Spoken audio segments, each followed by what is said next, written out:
Natural beauty Sai పల్లవికి దేవుడిపై నమ్మకం ఎక్కువ. అందుకే తరచూ తీర్థయాత్రలు చేస్తుంటారు. ప్రముఖ దేవాలయాలను సందర్శిస్తుంటుంది. ఇటీవలే వారణాసి వెళ్ళి అక్కడ కాశీ విశ్వనాథుడు, అన్నపూర్ణదేవి అమ్మవారిని దర్శించుకుంది సాయి పల్లవి.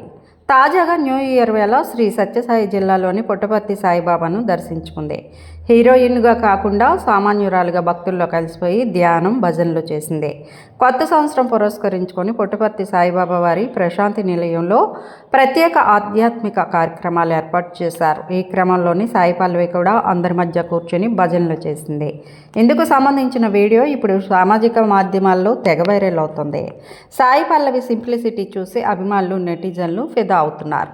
సాయి పల్లవి సత్యసాయిబాబా భక్తురాలు. ప్రతి ఏడాది కొత్త సంవత్సరం వేడుకలో ఆమె పుట్టపర్తి వచ్చి బాబా సమాధిని దర్శించుకుంటారు. అంతేకాదు, షూటింగ్ల నుంచి విరామం దొరికినప్పుడల్లా ప్రశాంతి నిలయానికి వస్తూ ఉంటుంది ఈ అందాల తార.